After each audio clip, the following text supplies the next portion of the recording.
मेरे अजीज भाइयों और बहनों, अस्सलामु अलैकुम व व बरकातुहू। आप देख रहे हैं अपना अपना चैनल जिक्रुल्लाह। आज हम एक ऐसे राज पर बात करने जा रहे हैं जो अगर आपकी जिंदगी में उतर गया तो आपकी दुनिया भी बदल जाएगी और आखिरत भी।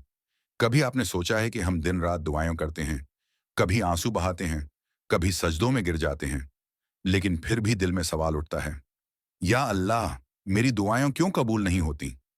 आखिर वह कौन सा लम्हा है, कौन सा खास वक़्त है जब आसमान के दरवाजे खुल जाते हैं, रहमत के फरिश्ते जमीन पर उतरते हैं और अल्लाह रब्बुल इज्जत अपने बंदे की फरियाद को रद्द नहीं करता?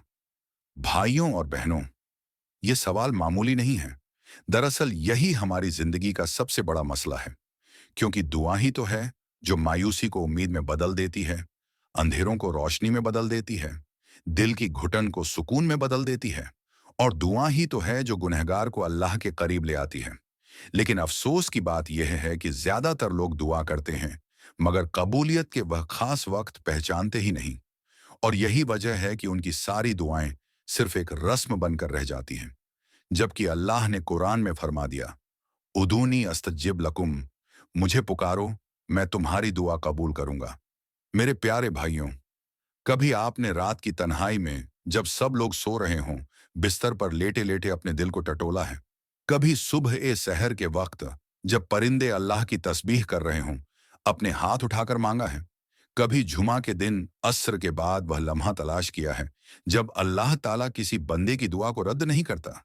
यही है दुआ कबूल होने के वह खास लम्हात जिनके बारे में नबी करीम ने हमें खबर दी है।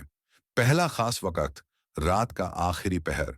हदीस में आता है कि अल्लाह ताला आसमान दुनिया पर नुज़ुल फरमाते हैं और पुकारते हैं, है कोई मुझसे मांगने वाला ताकि मैं उसकी दुआ कबूल करूं? है कोई मगफिरत चाहने वाला ताकि मैं उसे माफ कर दूं? सोचो जरा, रब्बे कायनात खुद हमें बुला रहा है और हम उस वक़्त दुनिया की नींद में गाफिल पड़े हैं। अगर कोई उस वक़्त उठकर अल्लाह से मांगे तो उसकी दुआ कभी रद्द नहीं होती। दूसरा खास वक़्त, अज़ान और इकामत के दरमियान। यह वह लम्हा है जब आसमान और ज़मीन के दरमियान एक नूरानी दरवाज़ा खुलता है और बंदे की दुआ सीधे अल्लाह तक पहुंचती है। लेकिन अफसोस, हम अजान सुनते हैं मगर या तो मोबाइल में लगे रहते हैं या दुनियावी बातों में मशगूल हो जाते हैं।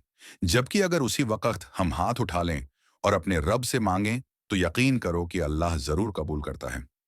तीसरा खास वक़्त, जुमा के दिन का आखिरी हिस्सा, यानी अस्र के बाद मगरिब से पहले का लम्हा। रसूलुल्लाह ने फरमाया कि इस घड़ी में जो भी मुसलमान अल्लाह से मांगे, अल्लाह उसे जरूर अता करता है।